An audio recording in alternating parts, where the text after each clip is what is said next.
She decided he did not belong before he ever opened his mouth, before a word, before a sound. Just one look at him, and the verdict was sealed. Margaret Collins sat rigidly in the Delta One lounge at JFK Terminal 4, spine straight, chin lifted, fingers wrapped around the stem of a wine glass she had already sent back once. The air smelled like espresso burned just enough to signal expense, mixed with polished wood and quiet impatience. Money lived in this room. Power lounged comfortably in leather chairs, and Margaret believed with absolute certainty that she was one of the people it existed for. Then she saw him. He stood near the edge of the lounge, half-shadowed by a column, tall and loose-limbed, wearing a charcoal hoodie that had no logo screaming for attention. Dark joggers, clean sneakers, over-ear headphones pressed snugly against his head. His skin was deep brown. His posture relaxed in a way that irritated her immediately. 19, she guessed. Maybe 20. Too young, too casual, too comfortable. Her eyes flicked from the hoodie to his face, then away, then back again. The assessment was instant, unconscious, brutal. He did not fit the picture in her head of who belonged in this room. And in Margaret's world, fitting the picture was everything. She took a slow sip of wine, grimaced. "This is lukewarm," she said sharply, thrusting the glass toward a passing server without looking up. "Please bring me another, and let the bottle breathe this time." The young woman flinched. "Of course, Mrs. Collins." Margaret did not acknowledge her. Her attention had already returned to the boy. He moved toward the buffet with an easy gait, picked up a bottle of sparkling water, glanced at his phone, then crossed the lounge to a quieter corner. He sat, opened a laptop. Its casing was scuffed, covered in small, precise stickers. He began typing. Fast, focused, head nodding faintly to whatever played through his headphones. He did not look around to see who was watching. He did not perform. He did not apologize for existing. Margaret's jaw tightened. The staff is getting careless, she thought. They're letting anyone wander in now. She scanned the room, searching for confirmation. A businessman in a navy blazer glanced briefly in the boy's direction, then looked away. A couple near the window whispered to each other. No one intervened. No one questioned him. Unbelievable. Margaret checked her watch. Time to board. Finally. She rose, smoothing the front of her tailored jacket, reclaiming her sense of order. The walk to the gate felt like a procession, the way it always did. She bypassed the long boarding line without hesitation, heels clicking with authority as she approached the sky priority lane. She slapped her boarding pass onto the scanner. Green light. Approval. Belonging. "Welcome back, Mrs. Collins," the gate agent said, smile tight, rehearsed. Margaret did not respond. She moved down the jet bridge, the familiar hum of the aircraft growing louder, anticipation settling in her chest. 7 hours of uninterrupted comfort. Champagne. Silence. Distance from inconvenience. She turned left as she stepped into the first-class cabin, and stopped dead. There he was, seat 1D directly across from her seat. The boy from the lounge, already settled in, orange juice on his tray table, phone in hand, long legs stretched comfortably into the footwell, completely at ease. For a moment, Margaret could not breathe. Her fingers tightened around the handle of her carry-on until her knuckles blanched. This had to be a mistake, a glitch, an employee perk gone wrong. First class was curated, controlled. It was for people who had earned it, for people like her, not for kids in sweatshirts. A flight attendant approached, her movements practiced, her voice calm. "May I help you with your bag, Mrs. Collins?" Margaret did not look at her. She pointed sharply, directly across the aisle. "Why?" she hissed, voice low and cutting. "Is that in here?" The attendant blinked. "I'm sorry." "That," Margaret said again, the word thick with contempt. "That boy." The attendant followed her gaze. "Oh, you mean Mr. Miller?" Margaret scoffed. "I don't care what his name is. I want to know why a child dressed like a delinquent is sitting in a $5,000 seat." A flicker passed over the attendant's face. Surprise, then resolve. "There is no mistake, Mrs. Collins. Mr. Miller is a ticketed passenger in seat 1D. Margaret felt heat crawl up her neck. "That's impossible." "It's not," the attendant said evenly. "If you'd like to take your seat, we're preparing for an on-time departure." Across the aisle, the boy did not look up. He took a sip of juice, scrolled, smiled faintly at something on his screen. The dismissal hit Margaret like a slap. She shoved her bag into the overhead bin with unnecessary force and dropped into her seat. Her hands moved to the seat controls, adjusting, readjusting, the motion sharp, aggressive. She angled her body toward the aisle, eyes fixed on him. He was ignoring her. In Margaret's world, that was unforgivable. Probably a lottery brat, she told herself, or some new money nobody. A rapper, someone with cash and no class. That was the only explanation that preserved the logic she had lived by for decades. The engines hummed softly as auxiliary power kicked in. The cabin lights dimmed. The captain's voice came over the intercom, warm and professional, outlining the flight time to London, the smooth conditions ahead. Margaret did not hear a word of it. She pressed the call button. Once, twice, 3 times. The attendant returned, her smile thinner now. "Yes, Mrs. Collins?" "I need you to check his ticket," Margaret said loudly, making no effort to lower her voice. The nearby passengers stilled. Conversations paused. A businessman in the row behind leaned back slightly, listening. "I've already checked the manifest," the attendant replied. "Mr. Miller is in his assigned seat." Margaret laughed, sharp and humorless. "Look at him. Look at how he's dressed. You expect me to believe he belongs here?" The boy finally moved. He slid one side of his headphones off his ear and turned his head.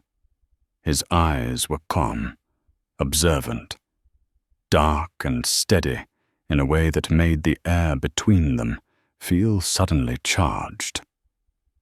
"Is there a problem, ma'am?" he asked.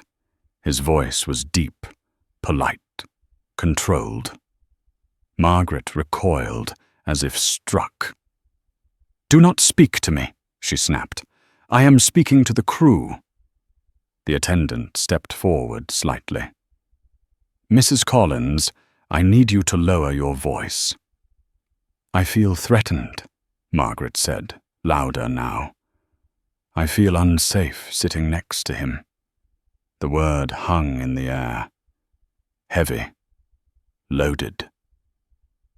The boy's gaze did not waver. He put his headphones back on slowly, deliberately, as if deciding something. Margaret leaned back in her seat, breath quick, heart pounding. Around her, the cabin seemed to contract, the luxury suddenly brittle, fragile. She had come here expecting comfort. Instead, she had found a challenge, and she had already decided how this story was going to end. The cabin seemed to shrink around Margaret Collins the longer she stared at him. Leather seats, once expansive and soothing, now felt like walls pressing inward. The hum of the engines grew louder in her ears, a mechanical heartbeat that matched the irritation pulsing behind her eyes. She could feel people watching, pretending not to, failing badly. She hated that most of all, being observed when she was supposed to be in control. The flight attendant hovered beside her seat, hands clasped in front of her, posture professional but tight. Margaret recognized that stance. It was the stance of someone bracing for impact. Someone who knew exactly who Margaret was and exactly how unpleasant this could become. I paid for privacy, Margaret said, her voice sharp but carefully modulated now. I paid to not be uncomfortable, and I am very uncomfortable. The attendant nodded once. I understand, Mrs. Collins. No, you don't, Margaret snapped. If you did, you would fix this. Across the aisle, Jordan Miller leaned back in his seat, headphones on, eyes forward. The faint reflection of the cabin lights traced the line of his jaw. He did not look rattled. He did not look defensive. He looked like someone waiting for a delayed train, mildly inconvenienced but unbothered by the noise around him. That composure infuriated her. Margaret leaned toward the aisle. "How old are you?" she demanded, her voice slicing through the quiet. The attendant stiffened. "Mrs. Collins, that's not appropriate." Jordan did not answer. His fingers tapped once against the armrest, slow and deliberate, a rhythm only he seemed to hear. Margaret exhaled sharply. "Of course. No manners. Figures."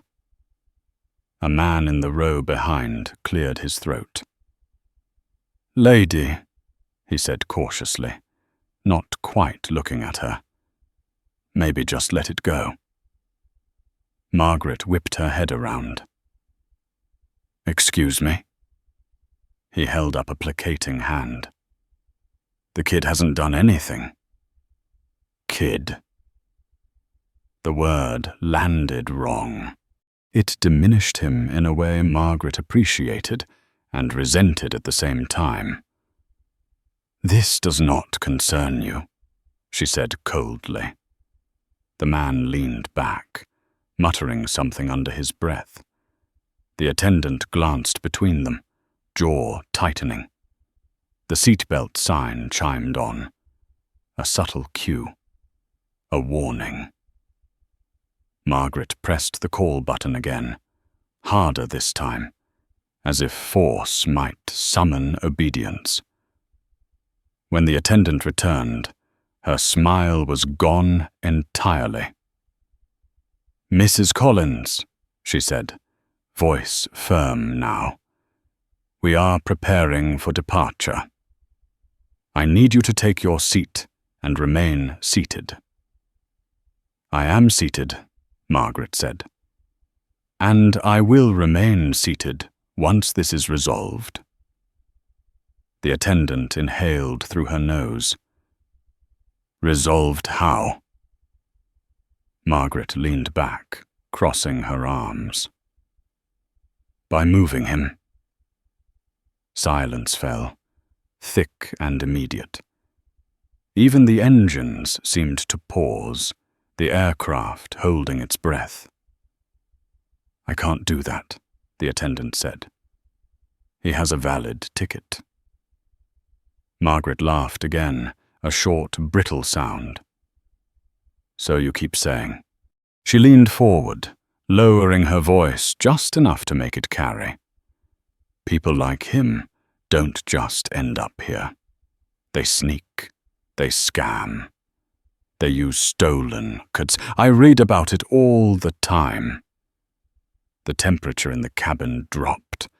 The word people hung there, ugly and unmistakable. Jordan removed his headphones, slowly. He turned his head and looked directly at her. For the first time, Margaret saw irritation flicker across his face. Not anger, not fear. Something colder, wearier. "I'm just trying to get to London," he said calmly. "I don't want any trouble." The way he said it made something twist in her chest. It sounded rehearsed, like a sentence he had learned to deploy in situations like this.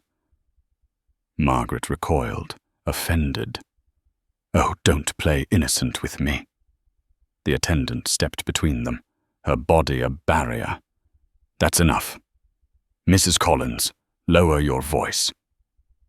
Margaret slammed her palm onto the armrest. The sound cracked through the cabin.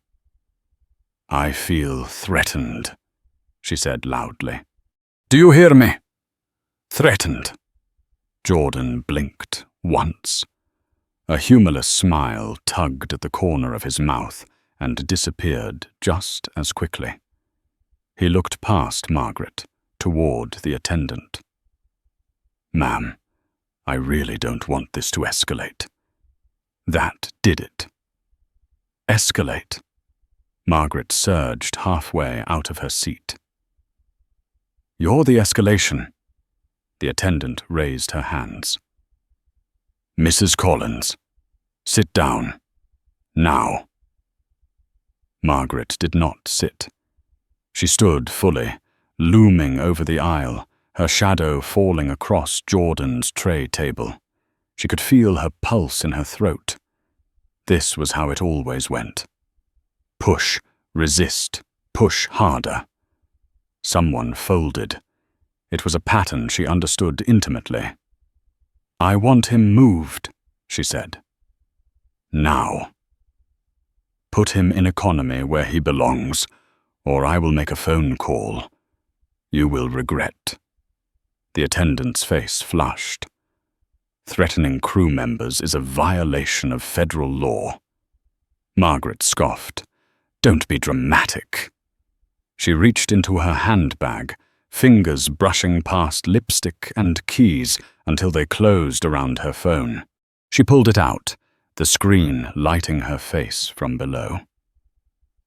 "Smile," she said to Jordan, lifting the camera. "Security will want to know who you are." Jordan's eyes hardened. "Don't film me."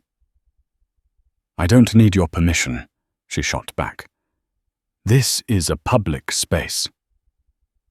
The phone was inches from his face now, the flash harsh in the dim cabin.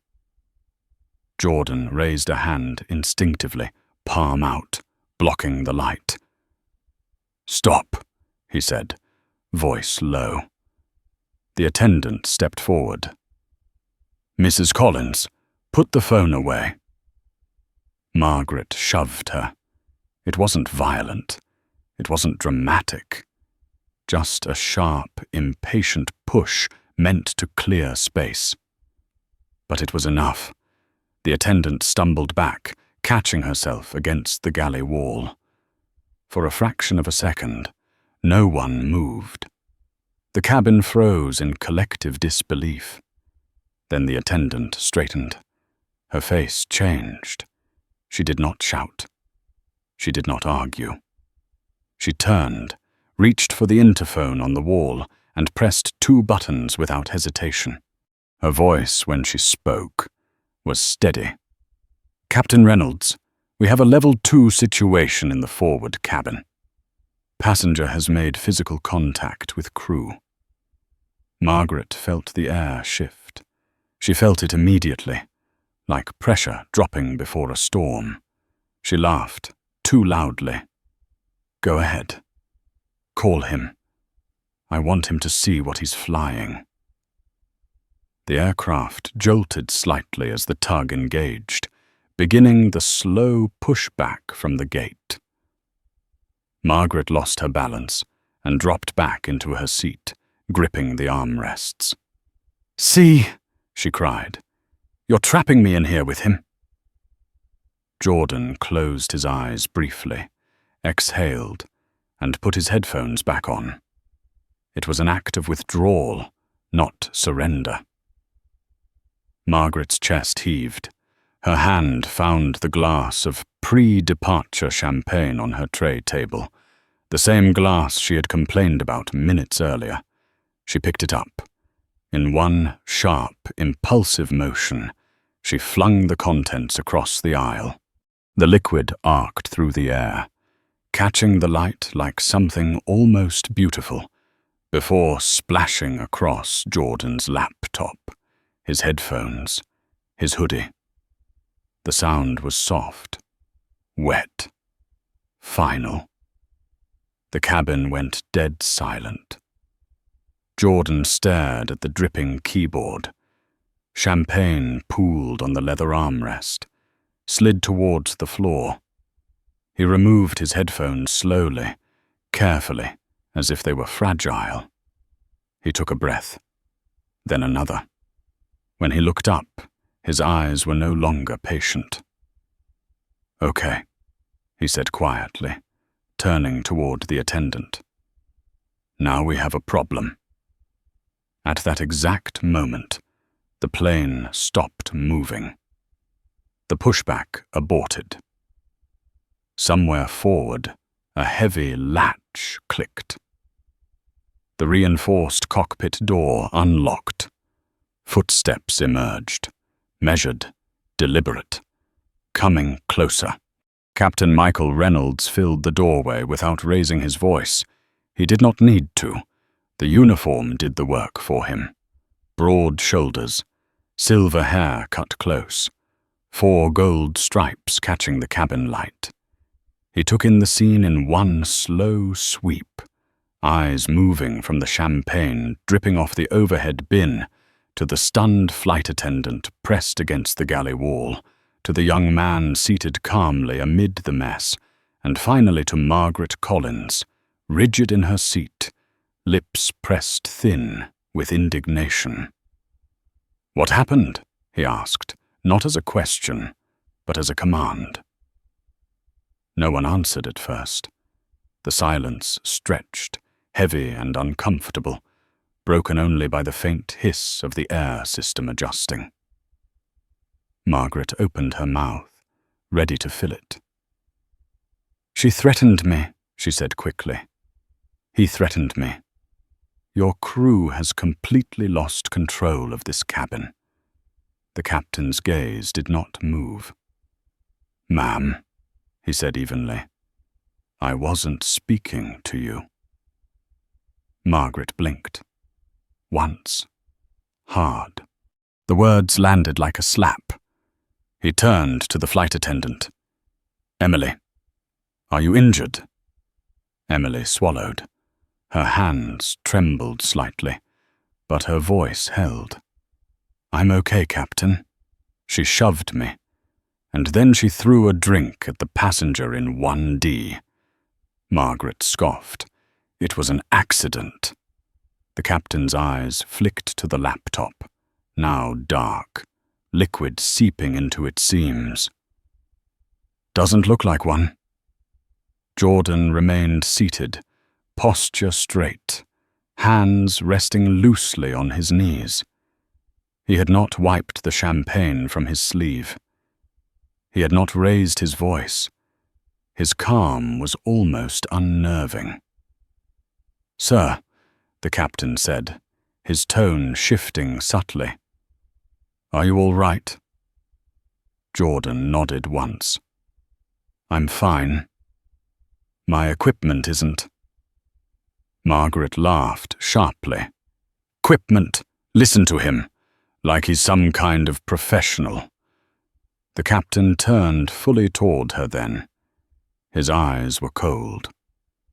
"Ma'am, you are interfering with my crew and my flight." "I have rights," Margaret shot back. "I am a platinum-level customer. My husband is Richard Collins. Do you know who that is?" The captain took a step closer. The air seemed to tighten around them. "I don't care if your husband owns the airline," he said quietly. "On this aircraft, federal law applies, and interference with a flight crew member is a felony." The word felony landed with weight. Several passengers sucked in their breath. Margaret's mouth opened, then closed again. She had never heard a man in uniform speak to her like that. Not really. She rallied. "This whole situation exists because you allowed someone who doesn't belong in this cabin to sit there." The captain glanced at Jordan, then back at Margaret. "Belonging isn't determined by your opinion."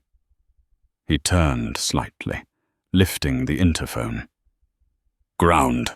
This is Captain Reynolds. We have a disruptive passenger and an assault on crew. Abort Pushback. Request law enforcement at the gate." Margaret shot to her feet. "You can't do that.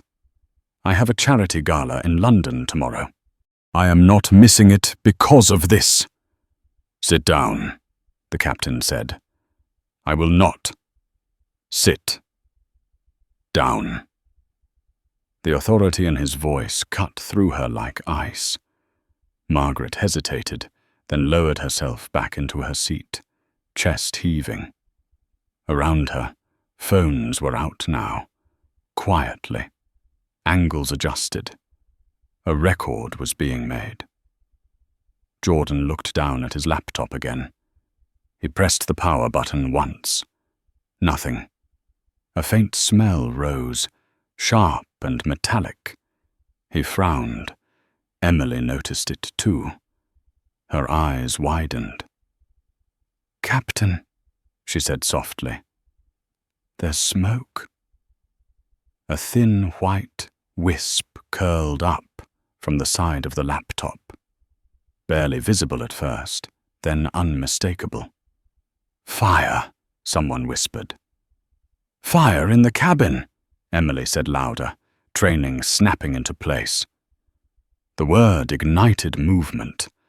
Another attendant rushed forward with a fire containment bag. Emily grabbed the halon extinguisher from the wall. "Sir," the captain said to Jordan, "can you move away from it?" Jordan was already standing. He picked up the laptop by one dry corner, ignoring the heat radiating through the casing. His jaw clenched, but he did not drop it. He stepped into the aisle, holding it away from the seats. "Bag it," he said. Emily sprayed a short burst of halon.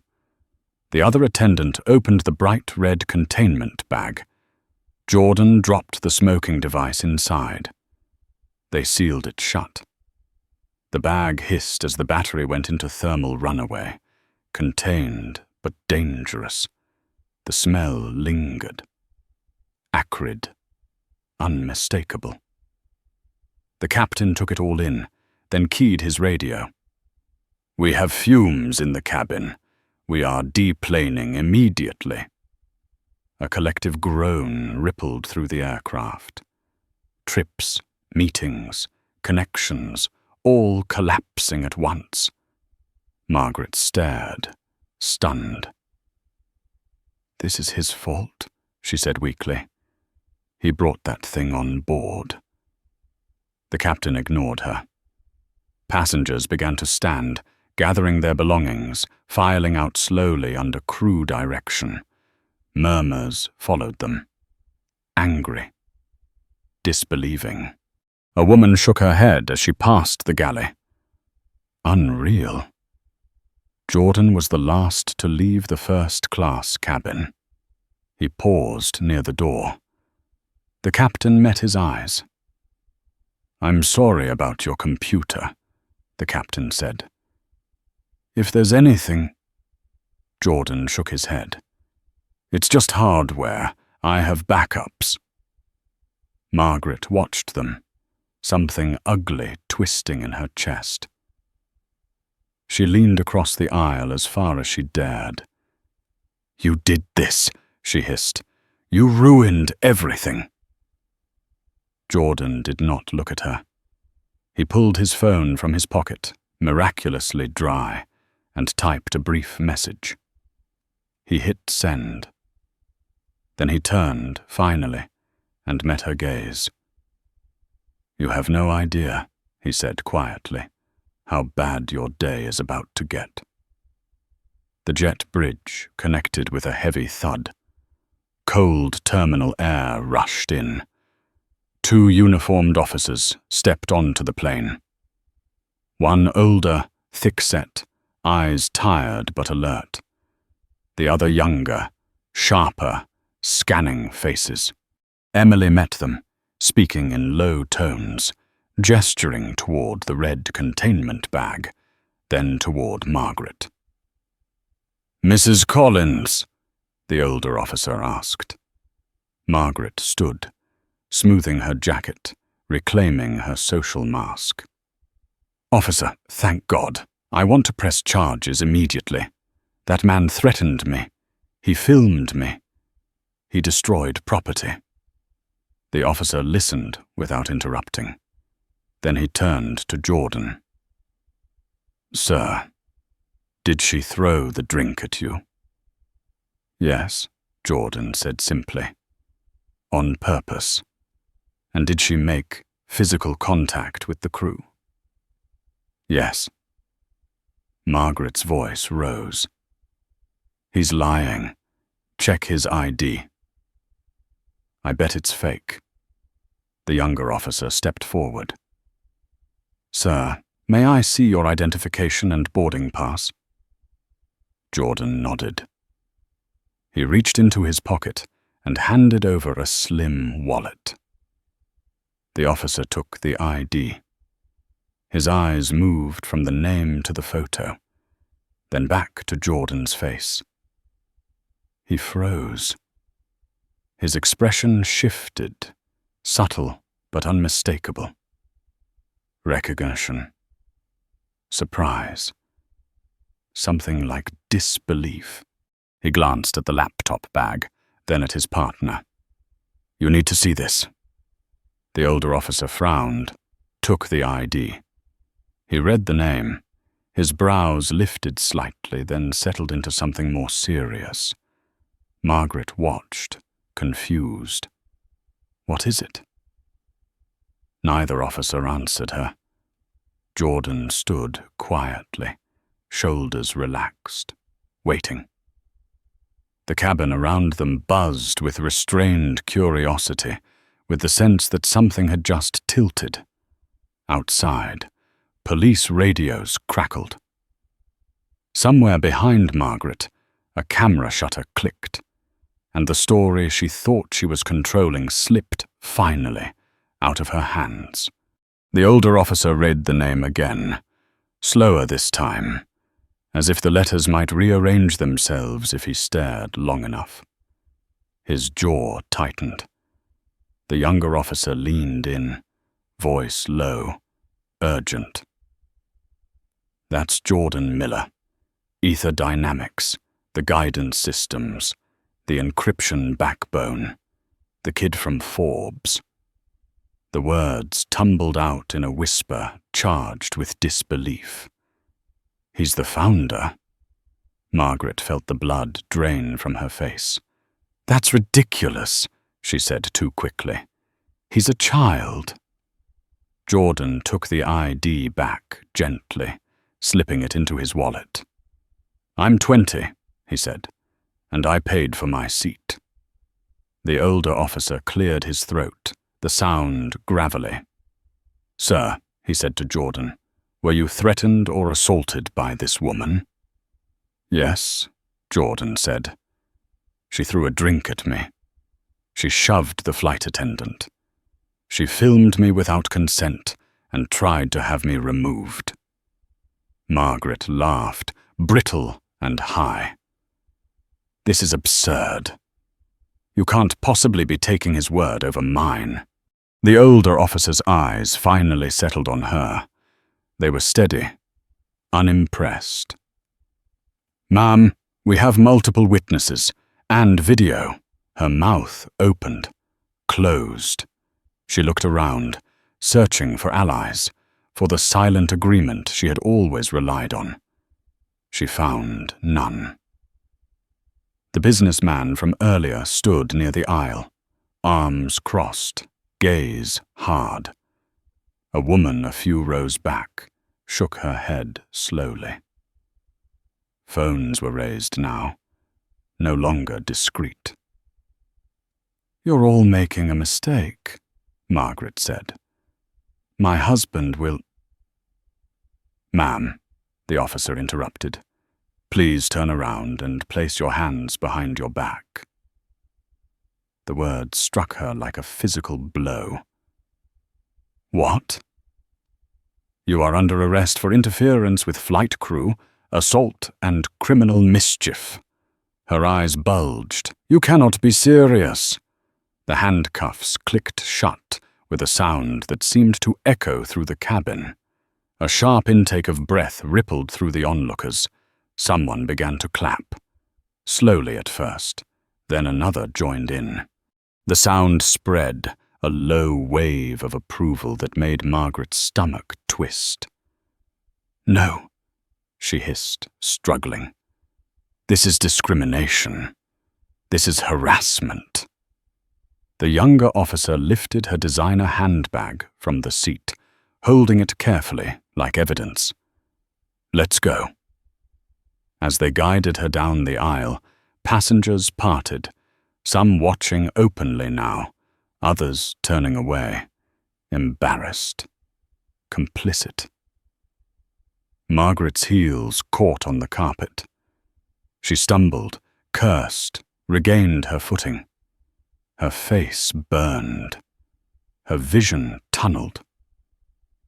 Jordan watched her pass, expression unreadable. When she reached the door, she twisted, eyes wild. "You did this," she spat at him. "You ruined my life." Jordan met her gaze, calm and unwavering. "You did that," he said. "I just didn't stop you." The jet bridge swallowed her, the sound of her protests fading into the terminal noise. The door closed behind her, with a heavy finality. The cabin exhaled. Jordan turned to Emily, who stood near the galley, shoulders sagging now that the adrenaline was draining. "I'm sorry," he said quietly, "about all of this." She shook her head, eyes shining. "Don't apologize. Thank you for staying calm." The captain stepped closer. "Sir," he said, lowering his voice, "we'll take care of the report." "And the damages?" Jordan nodded. "I appreciate that." The containment bag hissed again, a reminder of the chaos left behind. The smell of burnt lithium lingered stubbornly, clinging to the air. The captain made the call no one wanted to hear. "Ladies and gentlemen, due to a safety issue, this flight has been cancelled. Please follow crew instructions to deplane." Groans, complaints, sighs. The reality of missed connections and rearranged plans washed through the cabin. As passengers filed out, Jordan lingered, watching the emptying seats, the remnants of spilled champagne glinting under the lights. He felt the familiar weight settle in his chest, the quiet exhaustion that followed moments like this. He pulled out his phone again, scrolling through messages already lighting up his screen. Board members, engineers, his father. He typed a short reply. Delayed. Incident. I'm fine. In the terminal, Margaret Collins sat in a stark holding room, fluorescent lights buzzing overhead. Her jacket was wrinkled, her hair slightly askew. She paced, heels clicking sharply against the floor.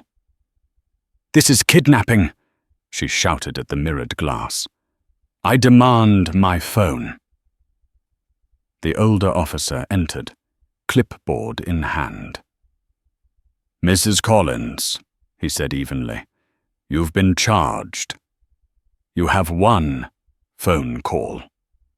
She snatched the phone, fingers trembling, dialing a number she had called for decades.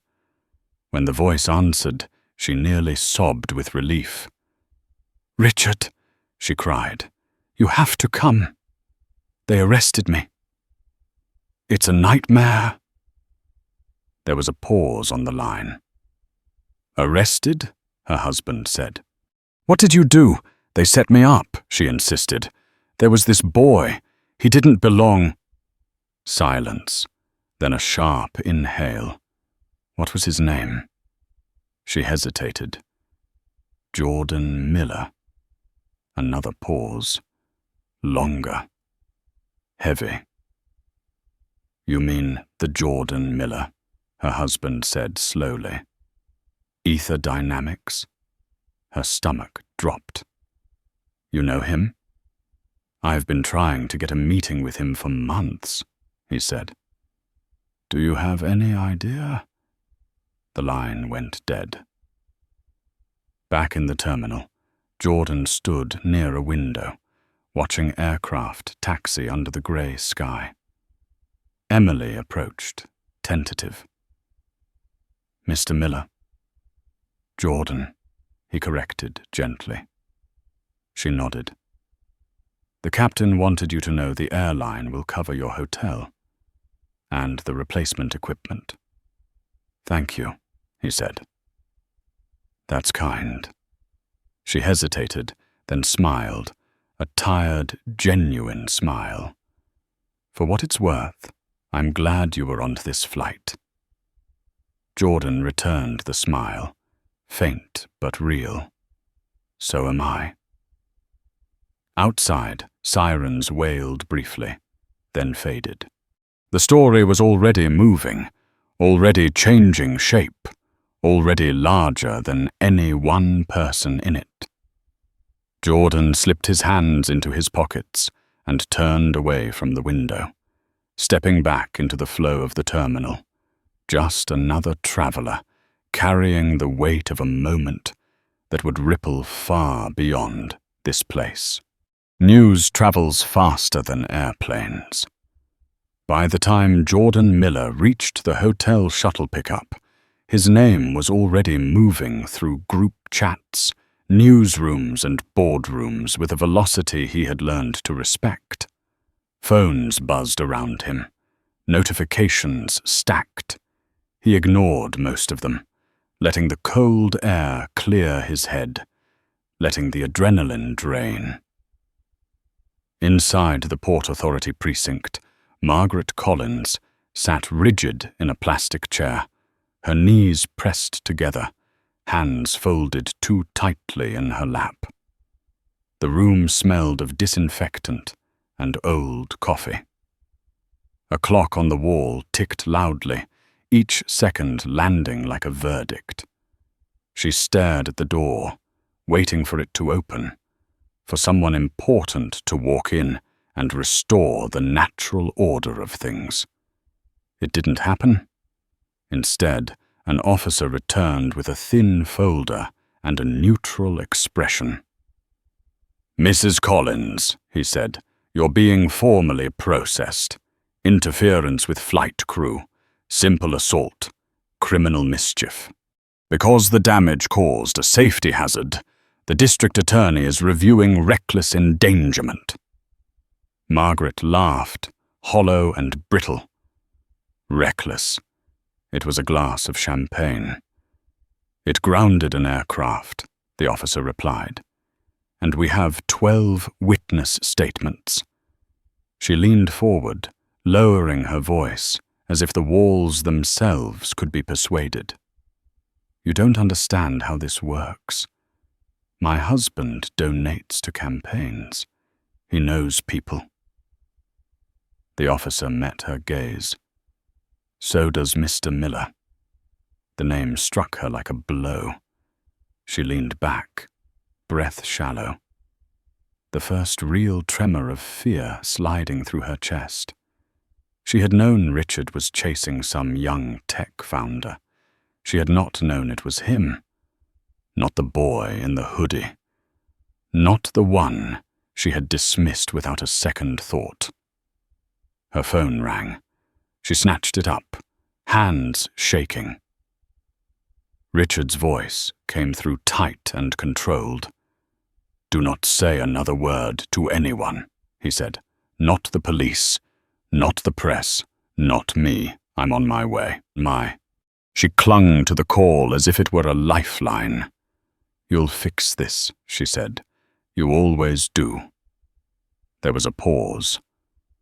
This isn't fixable, he said quietly, and the line went dead. At the hotel, Jordan stood beneath a canopy of glass and steel, watching taxis slide past in the rain. A message from his chief engineer blinked on his screen. Battery breach confirmed.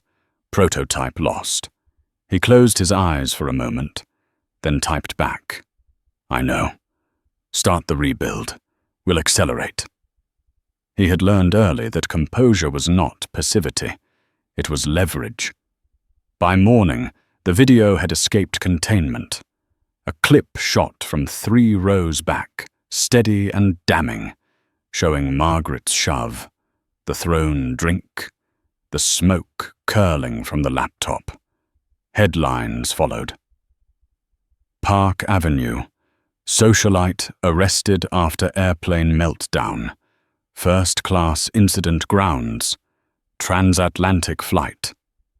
Tech founder targeted mid-flight. Jordan did not read them. He watched the market instead. He watched ether dynamics tick upward as analysts re-evaluated the company's resilience under pressure. He took a call from his father, then another from a senator's chief of staff asking for comment. He declined politely. Margaret watched the same footage on a muted television bolted to the precinct wall. Her face stared back at her, contorted with rage, unrecognizable and yet unmistakably hers. The caption beneath it scrolled relentlessly. Her name, her age, her address, her husband's firm. Richard arrived an hour later, flanked by an attorney whose suit cost more than most cars. He did not hug her. He did not ask if she was all right. He sat across from her at the metal table, eyes sharp and distant. Do you know what you've done? He asked. She reached for his hand. He pulled it away. You humiliated us, he said. You humiliated me. You made us radioactive. She shook her head. They twisted it. He provoked me. He's worth billions, Richard said, and he doesn't need us. The lawyer cleared his throat. The footage is viral. Investors are calling. The board is nervous. Richard nodded once, as if confirming something he had already decided. I'll handle the firm, he said. Then he looked back at Margaret.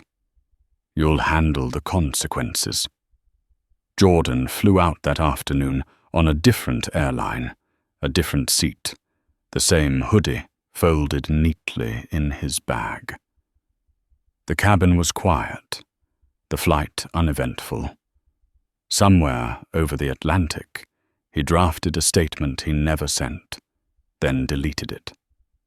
Silence, he knew, could speak louder. In Queen's criminal court, Margaret stood before a judge whose expression betrayed no interest in her social standing. The charges were read. Bail was set. Conditions imposed. Her lawyer whispered reassurances that sounded thin even to his own ears. Outside, cameras waited. Questions were shouted. Margaret lowered her head, hair shielding her face, the world narrowing to the pavement beneath her shoes. Weeks passed. The noise intensified, then shifted. Margaret became a symbol, a punchline, a cautionary tale. Her name trended, then curdled. Sponsors withdrew. Invitations vanished. Friends stopped calling. The apartment on Park Avenue felt cavernous and hostile, each room echoing with what had been lost. Jordan stood on a stage in San Francisco, lights hot, applause rolling toward him like weather. He spoke about redundancy, about designing systems that anticipated failure without panic. He did not mention the flight. He did not need to. The audience understood resilience when they saw it. The district attorney declined a plea without admission. The judge accepted a negotiated sentence that made headlines for different reasons. Probation, a federal no-fly designation, 2,000 hours of community service, custodial work at a youth technology center in Harlem. Margaret listened as the sentence was read, the words landing with surgical precision. No flying, no escape. The gavel fell. Final. On her first day of service, she wore a blue jumpsuit and a name tag that read, Ellie. The floors smelled of lemon cleaner and sweat. Laughter echoed down the hall. Teenagers bent over laptops, arguing about code, dreaming loudly. A boy approached her, maybe 14, holding a spilled cup. "Sorry," he said. "I can help." She looked at him. The hoodie. The dark skin. The old reflex twitched and died. "It's okay," she said, her voice rough. "Go. Finish your work." He smiled and ran off. Across town, a ticker scrolled across a screen. Aether Dynamics IPO. The bell rang. Confetti fell. Jordan stood amid his team, composed, eyes steady, the moment larger than any single victory. When a reporter asked him about doubt, about belonging, he smiled gently. "I don't think about that," he said. "I'm too busy building." Margaret pushed the mop forward, the water sloshing softly. The television murmured in the background. She watched for a moment, then looked away, returning to the floor, each stroke slow and deliberate, the rhythm of consequence settling into place. The fall did not come all at once. It came in layers, quiet at first, then undeniable. Margaret Collins felt it in the small things before the large ones. The doorman who used to greet her by name now nodded without meeting her eyes. The florist stopped sending arrangements. The charity board meeting she had chaired for a decade was postponed, then quietly restructured without her. She noticed the silence before she understood it. In the Park Avenue apartment, the walls seemed to listen. Phones that once rang constantly now stayed dark. Messages went unanswered. Invitations dried up. The world she had moved through so effortlessly had not turned on her in anger. It had simply stepped aside, letting her fall through the space where she used to stand. Richard Collins moved out 3 weeks after the arraignment. No argument, no dramatic confrontation. Just a conversation at the dining table, his voice controlled, exhausted. He told her he would be staying at the club indefinitely. He told her the firm's partners were invoking a morality clause he himself had insisted on years earlier. He told her the board vote was unanimous. "I built this," she said, disbelief cracking her voice. "You benefited from it," he replied. "There's a difference." She watched him pack, folding shirts with mechanical precision, as if the act itself were a negotiation he could win.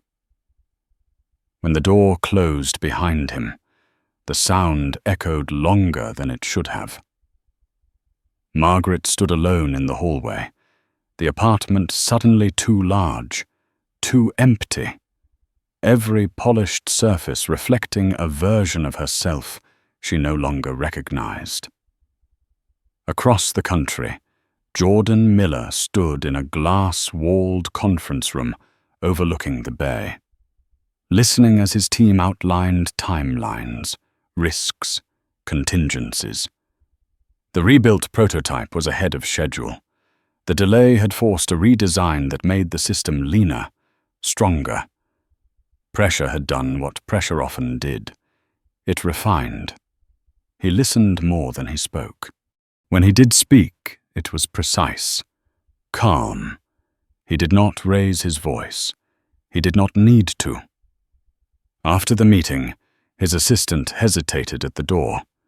"They're asking if you want to comment on the sentencing." Jordan shook his head. "No.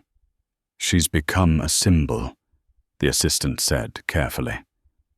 Jordan met her eyes. "So have I. I don't want either of those things."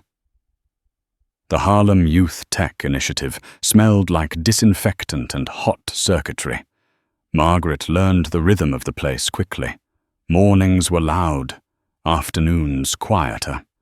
The kids arrived carrying backpacks, stuffed with hope and frustration in equal measure.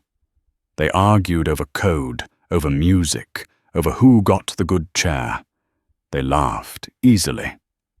Too easily, she thought at first, suspicious of joy she had never needed. Her tasks were simple. Clean the floors, empty the trash, maintain the space. No one asked her opinion. No one cared who she had been.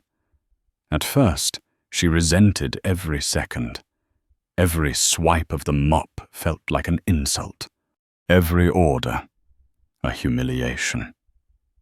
She kept her head down, counting hours, waiting for time to pass. But time did not pass the way she expected. She began to notice things, the way a girl stayed late to debug a program no one else believed in, the way a boy hid his hands when he was nervous, fingers shaking slightly before they steadied over the keyboard, the way success here was quiet, fragile, hard-won. One afternoon, she overheard a conversation near the break room. 2 teenagers arguing about whether a system could be trusted to fail gracefully. Margaret paused, mop in hand, listening despite herself. The words sounded familiar. Redundancy, anticipation, design under pressure. She felt something shift, uncomfortable and sharp. That evening, she went home and turned off the television before the news could start. She sat in the silence instead. It pressed in, heavy but honest. Jordan watched the Atlantic from 30,000 feet, the cabin lights dimmed, the plane steady. He flew often now, though never without remembering the weight of that first flight after the incident.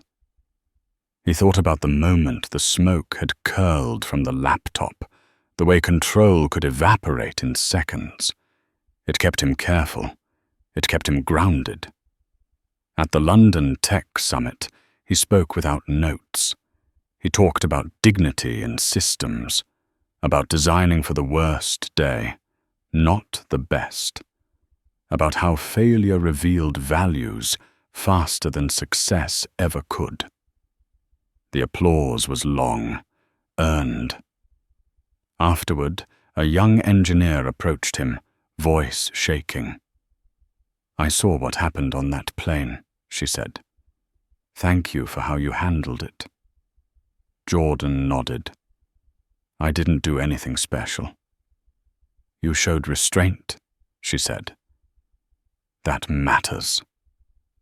Back in New York, Margaret stood before a judge again, this time for a compliance check. The questions were procedural, the answers brief. When it was over, she stepped outside into the cold, the city moving around her without pause. She realized with a dull ache that the world did not need her attention to keep spinning. At the center, a boy dropped a soda again. This time, he laughed at himself. Margaret handed him a towel without thinking. Their fingers brushed. He looked up, surprised by the gentleness of the gesture. "Thanks," he said. She nodded, unable to trust her voice. The IPO made history. Analysts used words like unprecedented, disruptive, inevitable. Jordan watched the numbers climb on a screen, felt the familiar distance settle in. Success had never felt like a rival to him. It felt like responsibility expanding. That night, alone in a hotel room, he finally allowed himself to think about the woman on the plane. Not with anger, not even with satisfaction, with something closer to resolve. He opened his laptop and wrote a short message to the foundation's director in Harlem. He asked about funding needs, about expansion, about sustainability. Margaret arrived at the center the next morning to find new equipment stacked neatly by the wall, new chairs, new screens. The director clapped her hands, smiling. "Anonymous donor," she said. "Big one." Margaret swallowed. She looked at the boxes, then at the kids already circling them, excitement crackling in the air. She felt a strange mix of shame and gratitude twist together in her chest. That afternoon, she stayed late without being asked. She cleaned slowly, deliberately, the work no longer something to endure, but something to finish well. As she locked up, she caught her reflection in the glass. The lines in her face were deeper now. The arrogance softer. Something else had taken its place. Something quieter. The world had not ended when she fell. It had simply changed. And in that change, stripped of titles and seats and assumptions, Margaret Collins was learning, painfully and late, what it meant to belong. Somewhere over the ocean, Jordan Miller closed his eyes as the plane leveled out, the engine steady. The future unwritten, but wide open. The reckoning arrived not with a scream, but with paperwork, thick envelopes, certified letters, notices slid under doors and stacked on polished counters. Margaret Collins learned the language of consequence, the way she had once learned the language of privilege, one clause at a time. Probation check-ins, compliance logs, community service hours tracked down to the minute. The federal no-fly designation arrived last, clinical and impersonal, a single page that reduced the sky to something she could only watch from the ground. She framed it at first as temporary, an inconvenience, A chapter to endure. That fiction lasted exactly one morning. She stood on the sidewalk outside the youth center as a black car pulled up to the curb, glossy and expensive, the kind she used to step into without thinking. The driver held the door for someone else. Laughter spilled out. Margaret felt the old reflex surge, the expectation that space would open for her. It did not. She waited, invisible, until the car disappeared into traffic. Only then did she turn and push open the heavy door to the center. Inside, the noise met her like weather. Keyboards clacked. Chairs scraped. A burst of laughter rose and fell. She moved through it with her mop and bucket, careful not to interrupt. She had learned the contours of the place now. The cracked tile near the back sink, the stubborn corner by the windows that never quite dried, the way the light changed at 4 in the afternoon, slanting across the room and catching dust in the air. A girl named Tasha flagged her down. "Miss Ellie," she said, breathless, eyes bright. "Can you help me with this?" Margaret hesitated. Helping was not on the list. Cleaning was. But the girl was already pulling her toward a screen, fingers flying as she explained a bug she could not isolate. Margaret listened. Really listened.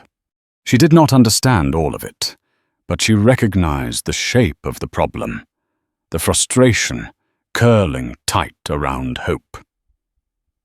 "I don't know how to fix it," Margaret said honestly. Tasha smiled anyway. "That's okay.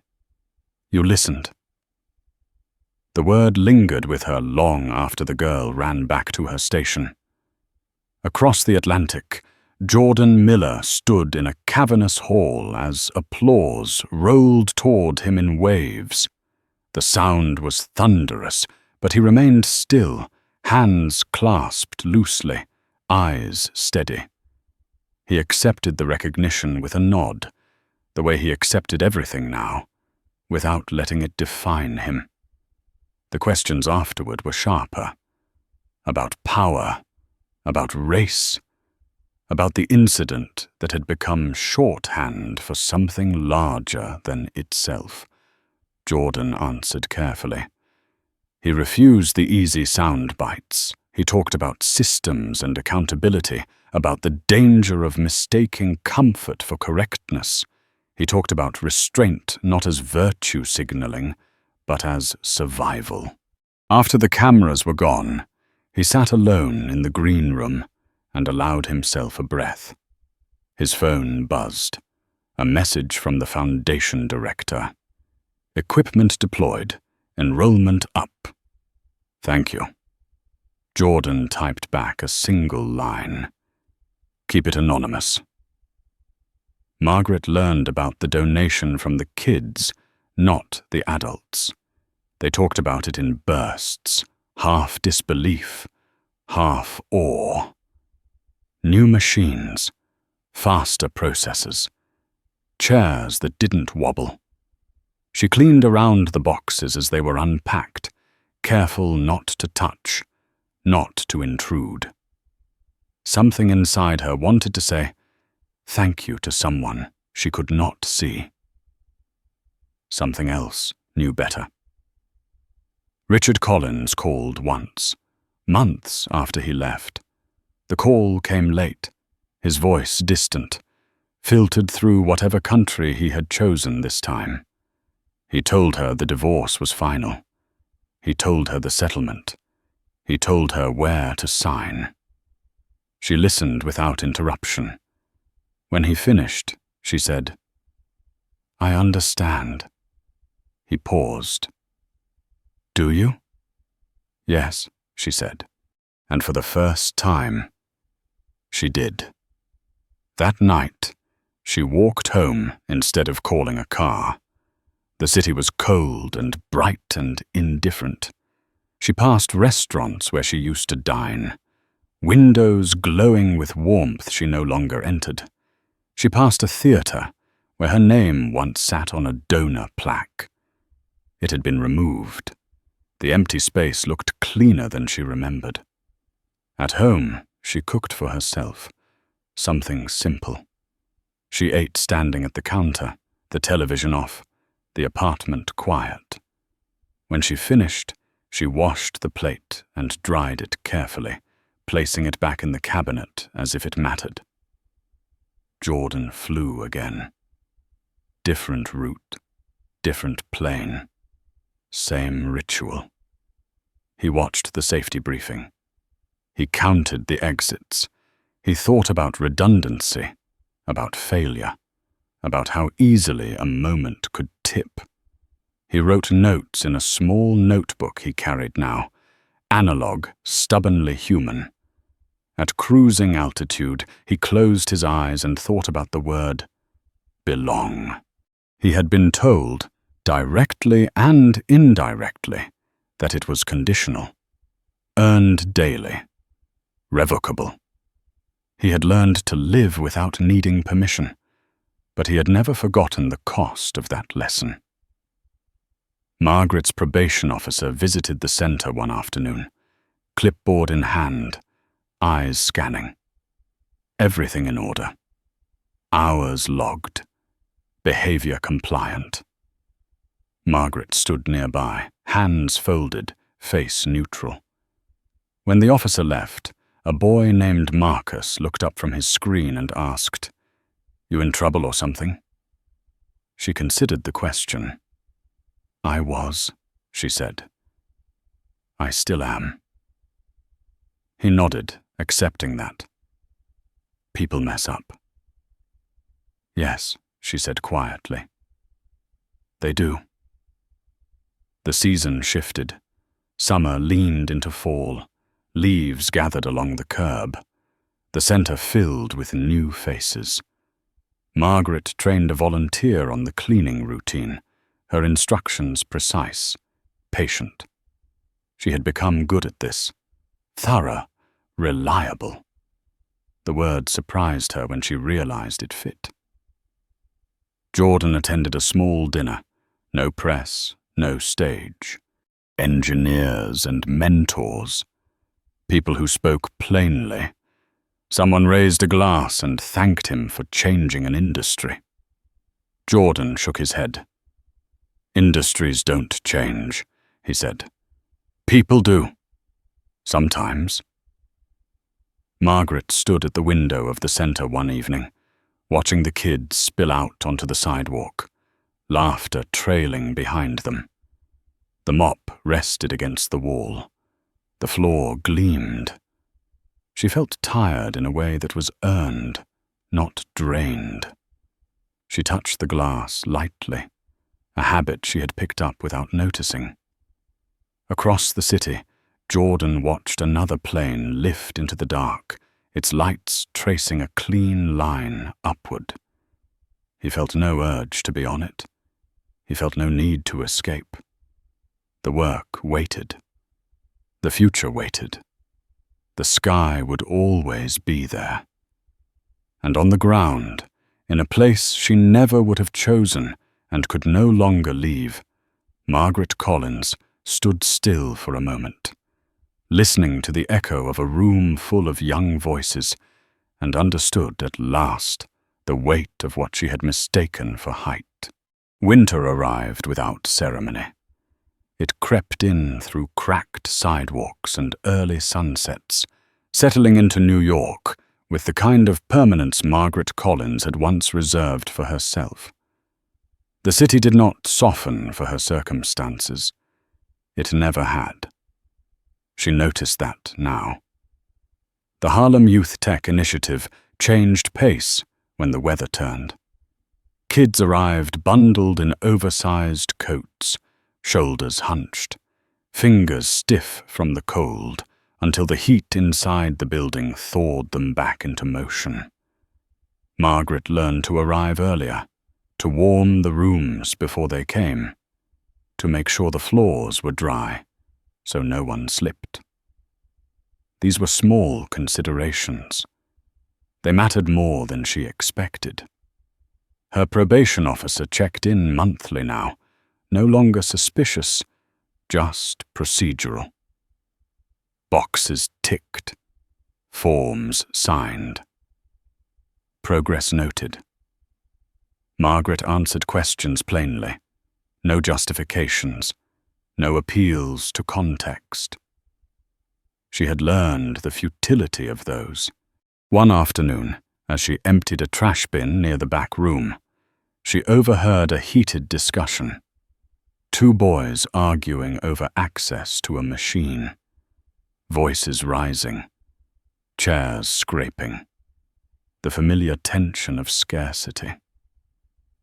Margaret paused, heart thudding.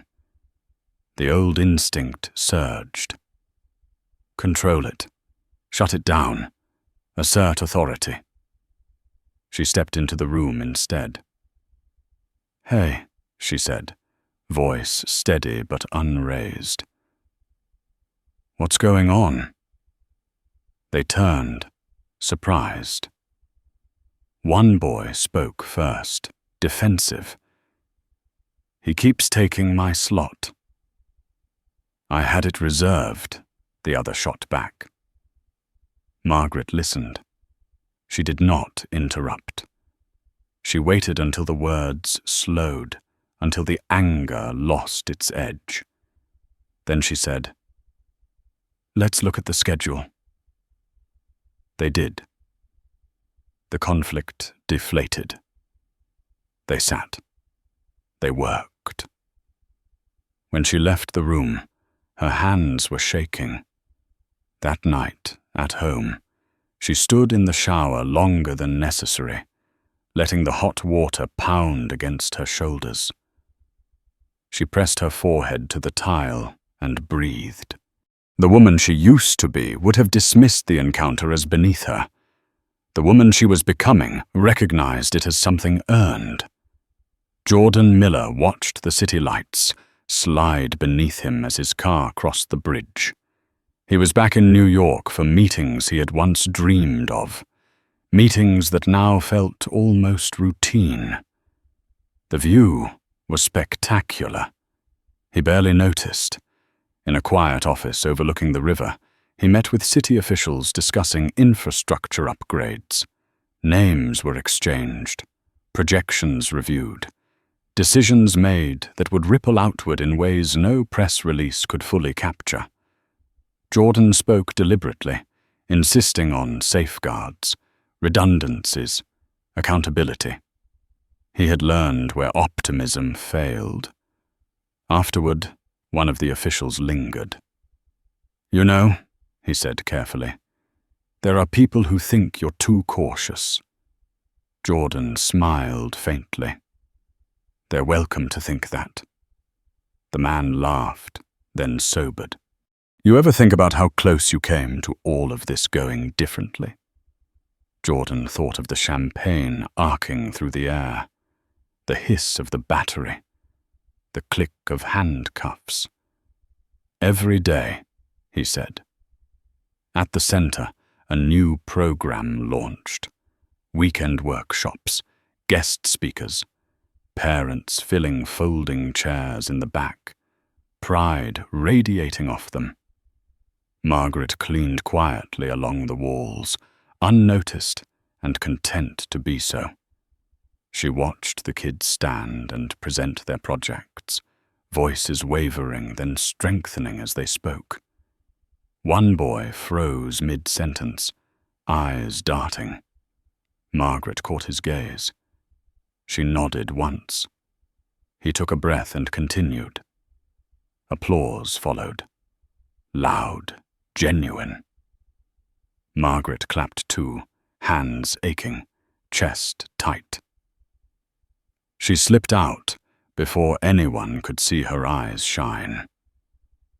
The tabloids tried once more to revive her story when a slow news week opened space for old scandals. A headline resurfaced, a grainy screenshot. Margaret did not see it until someone at the center mentioned it in passing, a hushed aside. "That's you, right?" She nodded. "Yes." The girl studied her for a moment. "You don't seem like that person." Margaret considered the words. "I was," she said. "I'm not anymore." The girl nodded, satisfied. That was enough. Jordan attended a small memorial service for an engineer he had admired. The room was quiet, respectful. Stories were shared about mistakes, about failures that led to breakthroughs. Jordan spoke briefly, voice even. "He taught me that integrity isn't about never being wrong. It's about what you do when you are." After the service, he stepped outside into the cold, breath visible. A reporter waited near the curb, hopeful. Jordan shook his head gently and kept walking. Not today. Margaret's hours accumulated slowly. Each logged shift a reminder of time's strange elasticity. Some days dragged, others vanished. She marked milestones privately. 1,000 hours. 1,500. The numbers mattered less than they once would have. Richard Collins sent a message through his attorney about an outstanding item. A signature required. Margaret signed it without comment. When the lawyer thanked her for her cooperation, she surprised them both by replying, "You're welcome." On a rare day off, she walked through Central Park, bundled against the cold. Families laughed. Runners passed. Life moved around her, indifferent.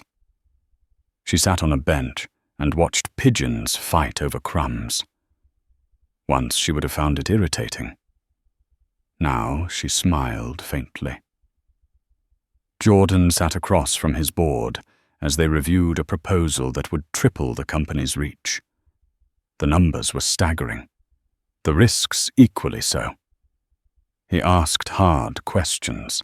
He delayed a decision others wanted immediately. Some were frustrated. He did not apologize. After the meeting, his mother called. "I'm proud of you," she said. He closed his eyes.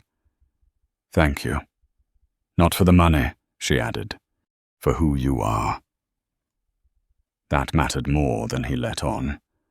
At the center, the janitor's closet had become familiar. The smell of cleaner, the hum of the heater.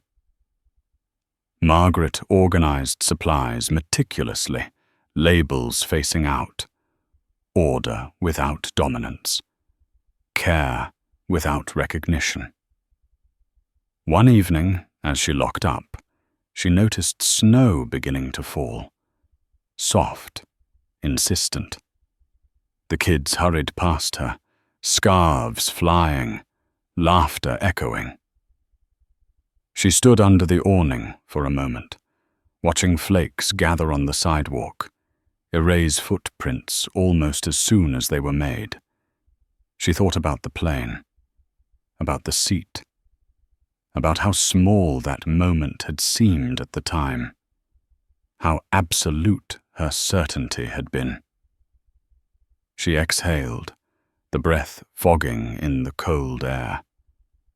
Across the city, Jordan stood at his window, looking out at the same snowfall. He held a mug of tea, steam curling upward. Tomorrow would be full. Decisions, consequences, momentum. He did not think about the woman on the plane. Not directly. But he thought about what happened when people mistook entitlement for truth. He thought about what systems were supposed to do when tested.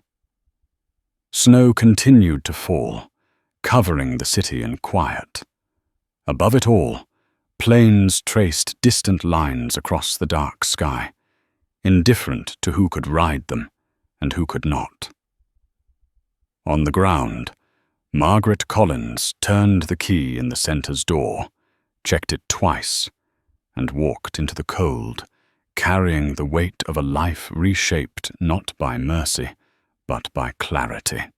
The end of the year arrived quietly, without applause or headlines. It slipped in through shorter days and longer nights, through calendars flipped and resolutions spoken softly, if at all. For Margaret Collins, time no longer announced itself with events. It accumulated in hours logged, floors cleaned, doors locked behind her at dusk. Her probation officer smiled now when they met. Not warmly, not unkindly, just enough to signal that Margaret had become predictable, reliable, no longer a concern. The word stung more than she expected. Once she had been anything but predictable. The Harlem Youth Tech Initiative held its end-of-year showcase in the main room, folding chairs arranged in neat rows, extension cords taped carefully to the floor. Parents filled the space, coats draped over knees, phones held ready. Margaret moved along the perimeter with a trash bag and disinfectant wipes, invisible and grateful for it. The first presentation began. A group of kids demonstrated a simple but elegant safety app designed for older residents in the neighborhood. Large text, clear alerts, thoughtful redundancy. Margaret felt her chest tighten.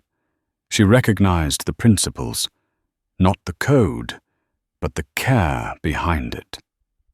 Applause followed. Real applause. The kind that rose from pride, not politeness. She caught herself clapping too long and stopped, embarrassed, then smiled despite herself.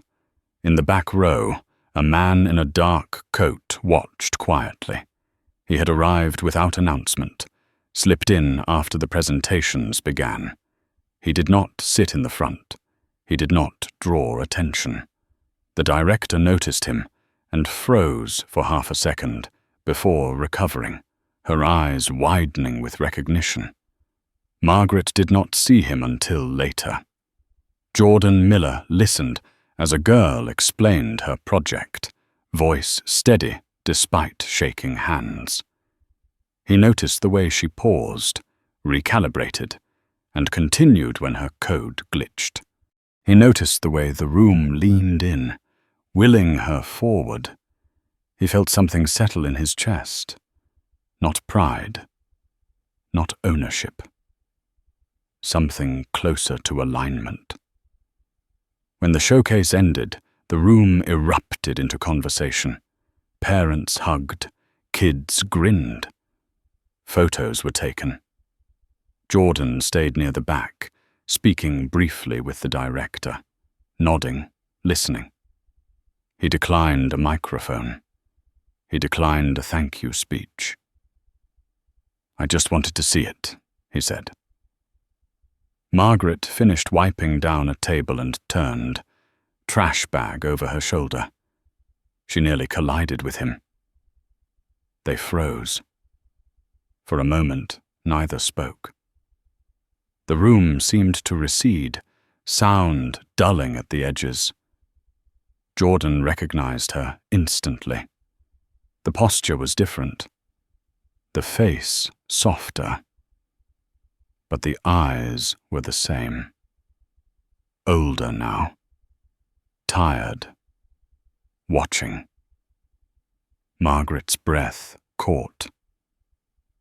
Her first instinct was to apologize. The second was to retreat. Neither came. "I didn't know you'd be here," she said finally. Her voice was low. Even. "I didn't announce it," Jordan replied. She nodded, the motion small. "Of course." An awkward silence settled. Heavy, fragile.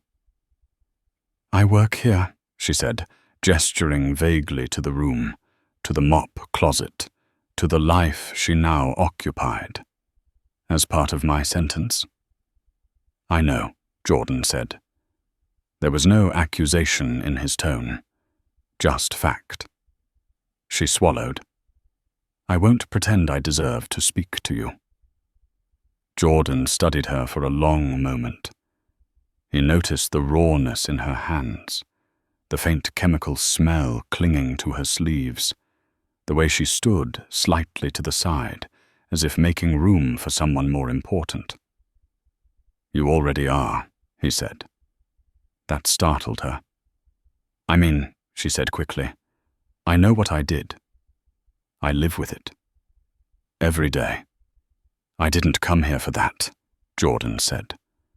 She looked up, confusion flickering. Then why? He glanced around the room.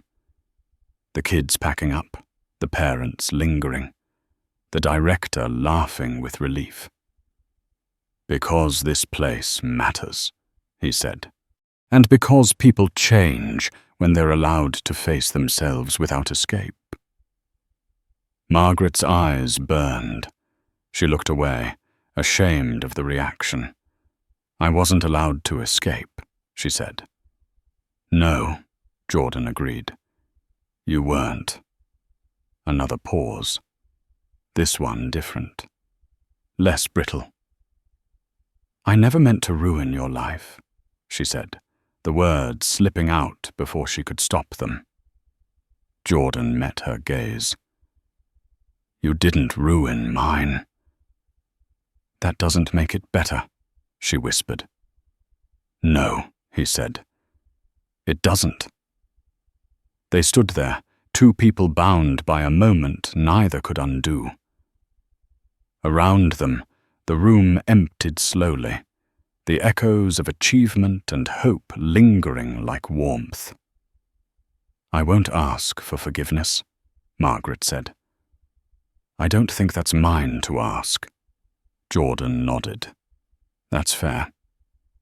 She hesitated, then added, But I am grateful. For what? He asked. For being made to stop, she said. For being seen as exactly what I was. And for being forced to rebuild from there. Jordan considered that. He thought of systems under stress, of fail-safes, of the difference between punishment and correction. That's work, he said. Not everyone does it. Margaret managed a faint smile. I'm doing it slowly. That counts, he said. The director approached, tentative. Jordan, she said. Thank you. Truly. He shook his head. Thank them. She followed his gaze to the kids, now laughing in the hallway, unaware of the significance of the moment. She nodded, understanding. Jordan turned back to Margaret. Take care, he said. She straightened, meeting his eyes fully this time. You too. He left without ceremony, slipping back into the city as easily as he had entered. No cameras, no statements, just presence, then absence. Margaret stood where he had left her, heart racing, lungs burning as if she had just climbed a long flight of stairs. She leaned against the wall, steadying herself. The encounter replayed in her mind, not as a confrontation, but as a quiet reckoning. That night, she walked home under a clear sky, the cold sharp and honest. She thought about the way the kids had stood on that small stage, how brave they had been without knowing it. She thought about the seat on the plane, the assumption, the moment of absolute certainty that had undone her. At home, she sat at the small kitchen table and opened the envelope she had been avoiding. The probation paperwork, the remaining hours. Not many now, The end was visible, not as relief, as responsibility. Jordan flew out the next morning, early. The plane was half full. He took his seat, stowed his bag, and sat still as the cabin filled. He noticed who people noticed, who they did not. He thought about how easily narratives formed, how rarely they were questioned. As the plane lifted, the city shrinking beneath him, he closed his eyes and breathed. He felt no triumph, no vengeance, just a steady forward pull. On the ground, Margaret Collins rose early and returned to the center, unlocking the door as she had learned to do, checking it twice. She set the chairs back in place. She wiped down the tables. She worked with care. The reckoning was not over, but it was no longer chasing her. She was walking toward it. Completion did not arrive with celebration. It arrived with a signature on a clipboard, a final hour logged, a quiet nod from a probation officer who had stopped seeing Margaret Collins as a case and started seeing her as routine. The word should have felt insulting. Instead, it felt earned. On her last official day at the Harlem Youth Tech Initiative, she arrived early, as she always did. The building was still, lights low, the hum of heaters steady against the cold. She unlocked the door, checked it twice, and stood for a moment in the entryway, letting the familiar smell of cleaner and circuitry settle around her. This place no longer felt like punishment. It felt like a responsibility she had learned to carry without resentment. She cleaned slowly that morning, not because she needed to, but because she wanted to finish well. She wiped the tables where hands had rested during long hours of work. She straightened chairs that had been dragged into circles for collaboration. She emptied trash bins filled with the remnants of effort. The work had weight now. Meaning. When the kids arrived, they greeted her easily, not warmly, not distantly, naturally. That more than anything told her how far she had traveled. She was no longer an object of curiosity. She was part of the background, necessary, trusted. At noon, the director pulled her aside. "Your hours are complete," she said gently. Margaret nodded. "I know. We'd like you to stay," the director added. "As a volunteer, if you want." Margaret looked around the room, at the screens glowing with lines of code, at the kids arguing, laughing, building. She felt the old reflex to measure what she gained against what she gave. It rose and fell without taking hold. "I'd like that," she said. There was no ceremony, no applause, just a schedule written in pencil and a set of keys returned to a hook by the door. Across the city, Jordan Miller walked into an office that no longer felt new. The walls were glass, the view expansive, the decisions heavy. He paused before his desk, setting his bag down, looking out over the skyline. Success had a way of narrowing focus if left unchecked. He had learned to resist that, to widen his lens deliberately. His phone buzzed, a message from the foundation director. Program expanding. New cohort approved. Gratitude expressed without expectation. Jordan read it once, then locked the phone and set it aside. The work was the point, not the recognition. Later that afternoon, he stood in a quiet conference room as engineers debated trade-offs, voices overlapping, ideas colliding. Jordan listened.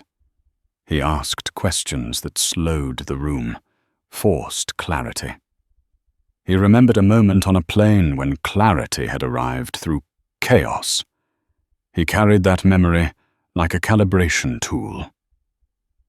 Margaret walked home that evening without hurry. The sky was pale, the air sharp. She passed the same restaurants, the same storefronts, the same reflections in glass that had once defined her days. They no longer pulled at her. She had learned the difference between being seen and being known. At home, she packed a small bag.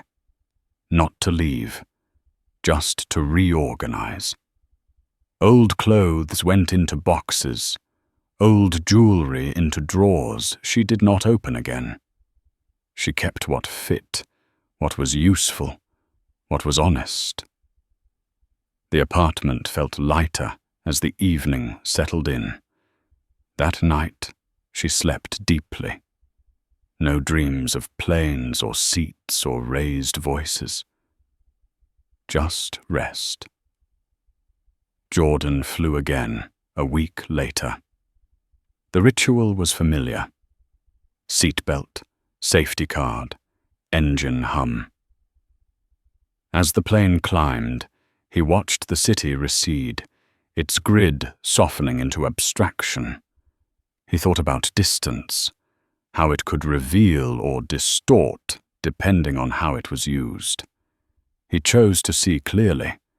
The flight was smooth, uneventful, exactly how he liked it.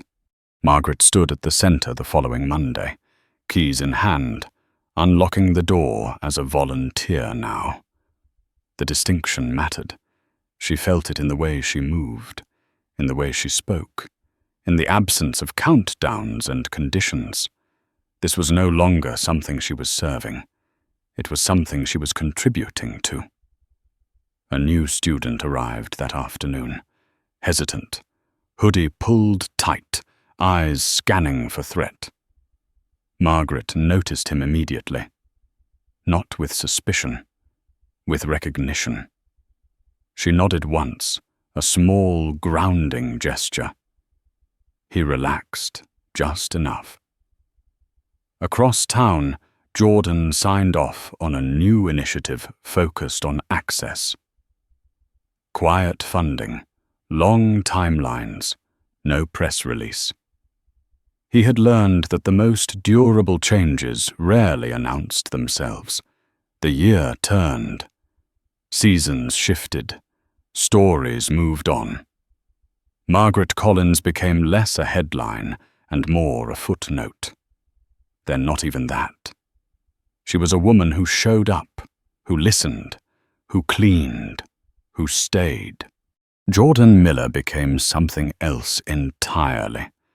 Not a symbol, not a rebuttal, just a person building systems that held under stress, insisting on dignity where it was often forgotten. They did not cross paths again. They did not need to. The moment that bound them had done its work. Somewhere, a plane lifted into the sky, carrying people who would never think twice about the seat beside them. Somewhere else, a teenager typed late into the evening, solving a problem no one else had yet seen. On the ground, a woman locked a door carefully, checked it twice, and walked home with tired hands and a clear conscience. This story did not end with punishment or triumph. It ended with alignment, with the quiet understanding that character reveals itself when no one is watching, and that the smallest moments often carry the heaviest consequences. If this story stayed with you, take a moment to like and subscribe so more stories like this can find their way to people who need them. And in the comments, share 3 words that capture what this meant to you. Choose empathy daily.